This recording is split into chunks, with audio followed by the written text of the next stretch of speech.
মানুষের বিশ্বাস, তারা নাকি হাদিয়ে নেয়, হোয়াট এভার ইট ইজ, সেটা উইদিন দেয়ার কমিউনিটি, সাধারণ লোকের কাছে আসে না। তো তাদের রাজনৈতিক কৌশলগুলোকে আমি স্যালুট করি।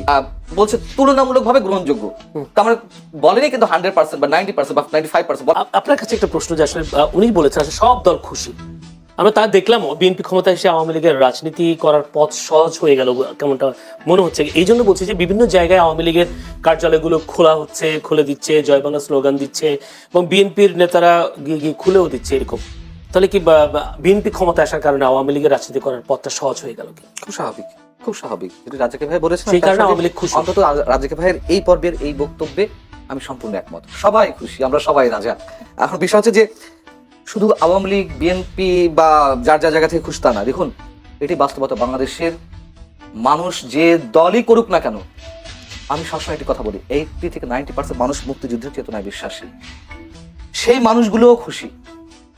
মানুষের মধ্যে তো একটা আতঙ্ক ছিল, একটা আশঙ্কা ছিল, অথবা আর একটা অংশের মধ্যে আশাবাদ ছিল জামাত ক্ষমতায় চলে আসছে। ম্যাটিকুলাস ডিজাইন দিয়ে হোক, সেটা ইঞ্জিনিয়ারিং করে হোক বা মেকানিজম করে হোক, জামাত ক্ষমতায় চলে, অথবা ভোটের মাধ্যমে, মনে করেন যে কোনো একটা অংশ তারা বলছিল ভোটের মাধ্যমে জামাত চলে আসবে, তারা ঠিকই বলছিল, আবার আতঙ্কও ছিল।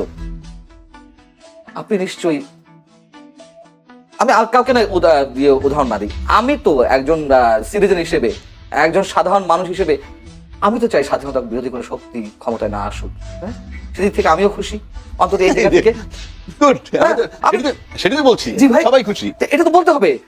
তার কারণ এই যে স্বাধীনতা 54 বছর পর এসে এখনো এই যে এনসিপি, আমি সব নেতাদের কথা বলছি না, এনসিপির বিশেষ একটা অংশ অথবা জামাতের একটা অংশ, তারা মুক্তিযুদ্ধকে যেভাবে খাটো করেছে, এটা মেনে নেওয়া যায় না।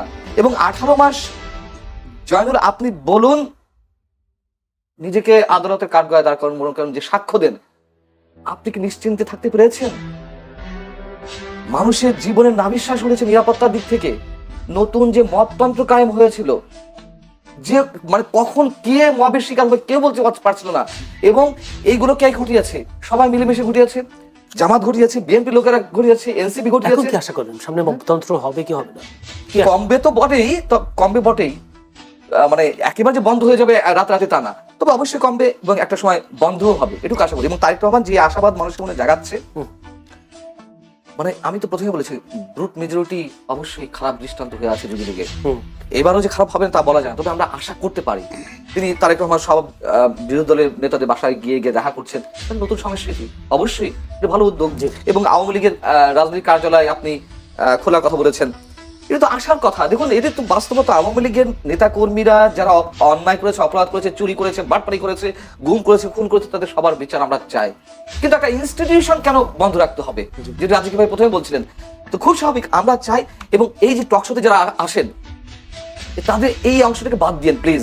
ওই যে উত্তপ্ত কথাবার্তা বলে, মানে ঝগড়াঝাটি বাধায় দেয়, এবং ওই যে ইনফ্লুয়েন্সিয়াল কথাবার্তা বলে নেগেটিভলি, বাংলাদেশের রাজনীতি নষ্ট হওয়ার পিছনে এই একটা অংশ কিন্তু দায়ী।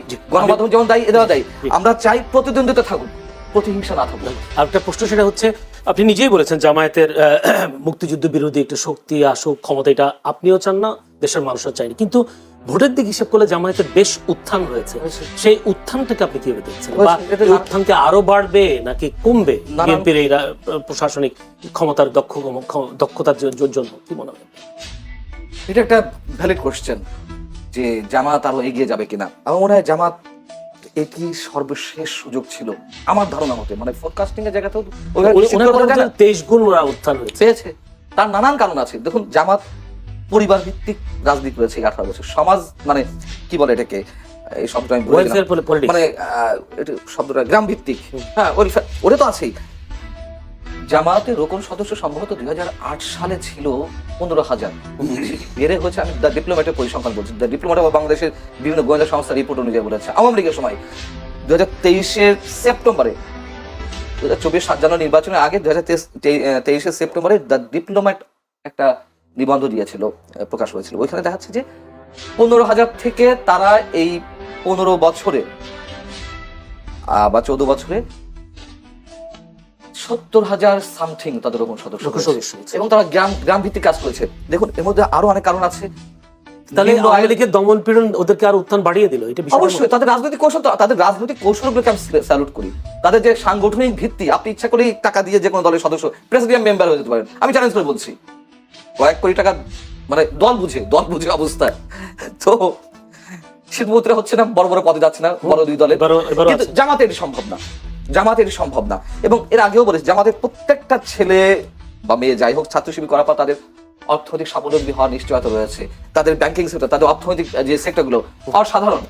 যে দলের যেমন টাকার অভাব হয় না, চাঁদাবাজি করতে হয় না, ঠিক একইভাবে যারা শিবির করে আসে, ছাত্র সংগঠন করে আসে, তাদের চাকরি বাকরি অভাব হয় না। এদিক থেকে জামাতের রাজনৈতিক কৌশল অতুলনীয়, অভাবনীয়, অনেকটা কমিউনিস্ট পার্টি টাইপের, আগে যেমন কমিউনিস্ট পার্টি যে প্র্যাকটিসটা করতো। যাই হোক, কিন্তু এই যে ভোট বাড়লো, দেখুন আমার কিন্তু এই ভোটে অনেকেই বলছে যে 100% সহি শুদ্ধ তো ভোট হয়নি। আগের দিন থেকে ভোট মারা শুরু হয়েছে, সিল মারা শুরু হয়েছে, কিছু না কিছু ঘটেছে। টিআইবি যে রিপোর্ট দিয়েছে আজকে, সেখানেও বলছে তুলনামূলকভাবে গ্রহণযোগ্য। তার মানে বলেনি কিন্তু 100% বা 90% বা 95% বলেনি, কিছু ঘটেছে। এবং এটা সত্য কথা, গ্রাম পর্যায়ে এবং নিম্ন আয়ের মানুষ, আমি নিরক্ষর বা অশিক্ষিত বলবো না, নিম্ন আয়ের মানুষের মধ্যে এবং গ্রাম পর্যায়ে জামাতের জনপ্রিয়তা বেড়েছে, বেড়েছে। এই বাস্তবতা। এটাই বাস্তবতা। যদি আবু রাজ্জাকি, আমি যদি আজকে নূর হক নূরের একটা বক্তব্য, তিনি বলেছেন জামাতের এই উত্থান অশনি সংকেত, জামাতের উত্থান ঠেকাতে গবেষণা করার প্রয়োজন বলে তিনি জানিয়েছেন, এবং এখনই পদক্ষেপ নিতে হবে। ধন্যবাদ আপনাকে এবং আমার বন্ধুবর সহ আলোচক। আপনি প্রশ্ন করছেন উত্থানের কারণ উনি কিছু বলছেন, আর নূর সাহেব বলছেন এটাকে দমাতে হবে। জি। এই তো বিষয়। এই উত্থান কেন হইল তার, মানে আমার ব্যক্তিগত ওপিনিয়ন, এই দেশের মানুষ, আপনি যেমন মান্না ভাই একটা ভালো কথা বলছেন যে জামাত খুব ক্যালকুলেটিভ, তারা বিভিন্ন প্রতিষ্ঠান করতেছে, এই কোন টাকা দিয়ে করতেছে সেটা সেকেন্ডারি, ওইটার ব্যাখ্যা তো আমার কাছে নাই, তাই না, তার ফান্ড। বাট কাজগুলো যে করতেছে সেখানে তারা কর্মসংস্থান তৈরি করতেছে। আপনার সব দলেরই সেটা ভাবা উচিত যে আমার যারা কর্মী থাকবে তাদের জন্য কর্মসংস্থান আমার দরকার। কর্মসংস্থান যত আপনি করতে পারবেন, প্রোভাইড করতে পারবেন, তাহলে পরে পরিবেশ সুন্দর থাকবে। তা নাহলে তো আপনার যত বড় দল, এত লোক আপনি অ্যাকোমোডেট করবেন কেমনে, তাদের সার্ভাইভালের ব্যাপার থাকে। সুতরাং ন্যাচারালি আমি কোনো দোষ দিচ্ছি না, আমরা বিগত 53 বছর যাবতই দেখতেছি যে বাজারে কতগুলো জিনিস প্রচলিত, এই চাঁদাবাজি, দুর্নীতি এবং টাকা পাচার, তিনটা বিষয় যদি আনি, এর ভিতরে দুর্নীতিটা কিন্তু এলাকায় মহল্লায় হয় না, ওটা প্রাতিষ্ঠানিক। টাকা পাচার সেটাও লিমিটেড লোকেরা করে, ব্যাংক লুট করে পাঠিয়ে দেয়, যেমন নানান। চাঁদাবাজিটার এফেক্ট কিন্তু সাধারণ লোকের উপরে পড়ে, 18 কোটি লোকের উপরেই পড়ে। এটা মাঠে এই কাজটা চলে। তো সামহাউ তাদের সম্পর্কে এই ধারণাগুলো আছে, যেহেতু পান্না ভাই বলছে তাদেরকে প্রোভাইড করতে পারে, সুতরাং তারা চাঁদাবাজিতে থাকে না। কিংবা মানুষের বিশ্বাস, তারা নাকি হাদিয়ে নেয়, হোয়াট এভার ইট ইজ, সেটা উইদিন দেয়ার কমিউনিটি, সাধারণ লোকের কাছে আসে না। তাহলে চাঁদাবাজ বিরোধী একটা বিষয়, মানুষ বিনা কারণে চাঁদাবাজ বিরোধী। কারণ আপনার যারা চাঁদা নেয় তারা কিন্তু দলীয় ছত্রছায়া নেয়, যে যখন নেয় দলীয় ছত্রছায়া নেয়। এই চাঁদাবাজ বিরোধী হিসাবে তাদের উপর আস্থা হয়েছে। এবং একটা দ্বিতীয়, এনসিপির যেহেতু অন্য কেউ অ্যাকোমোডেট করতে পারেনি, তারা অ্যাকোমোডেট করছে, একটা বিশাল সেন্টিমেন্ট কাজ করছে যে জুলাই চেতনার পক্ষের সেই ভোটগুলো তারা পেয়েছে। এটা তো উত্থান একটা ব্যাপার। দ্বিতীয় কথা হলো 68টা আসন তারা পেয়েছে, এনসিপির 6টা আমি বাদ দিই এখনো। এই 68টা আসন যদি তারা অ্যাটলিস্ট চাঁদা মুক্ত রাখতে পারে, এই সিটগুলো কিন্তু ফিক্সড হবে, আপনি কোনোভাবে নিতে পারবেন না। এই উত্থান ঠেকাতে পদক্ষেপ নিতে হবে বলেছেন নূর। কি করবে, কি পদক্ষেপ নিতে হলে জামাতে করাপ্ট বানাইতে হবে, জামাত চাঁদাবাজি করতে হবে, জামাতের টাকা পাচার করতে হবে, জামাতের দুর্নীতি করতে হবে, তাহলে পরে জনগণ তাকে করবে।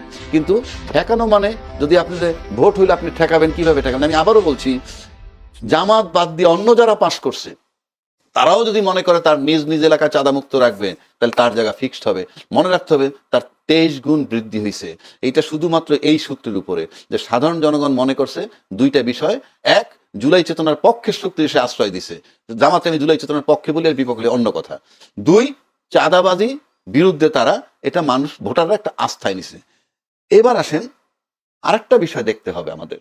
এবার সংসদে যে 3টা দল আছে, 3টা দলে কিন্তু দাবি মোতাবেক বিগত সরকার দ্বারা নির্যাতিত। 3টা দলই, যদি বলি জামাত, যদি বলি বিএনপি, যদি বলি এনসিপি, তিন দলই কিন্তু নির্যাতিত। এনসিপি তো তখন ছিল না, এটা ছিল না, এনসিপি পরে হয়েছে, তখন ছাত্ররা ছিল।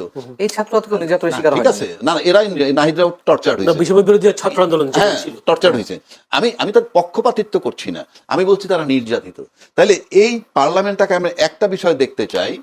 আমি বলছি না আপনি আওয়ামী লীগের লোক ধরেন আর জবাই করেন, ন। আপনি যারা অপরাধী, পান্নাবাইয়ের একমত হবে যে ছোট যাদের সচেতন লোক, যে তাদের বিচার হোক, যারা অপরাধী তাদের বিচার হোক, তাদের বিচারের পর আপনি স্বাধীন দেশে তারা যাতে রাজনীতি করতে হবে সেই চিন্তায় চলে যান। কিন্তু আমি দেখতে চাই যে তিনটা দলই যখন নির্যাতিত, ওই বিচারগুলায় যাতে কোনো রকম ত্রুটি না হয়। তাহলে এবং এই বিচারে যদি ত্রুটি হয়, তাহলে জনগণ জাজমেন্টে নিবে কোন দলটার কারিশমায় বিচার প্রলং হচ্ছে বা হচ্ছে না, এটাও কিন্তু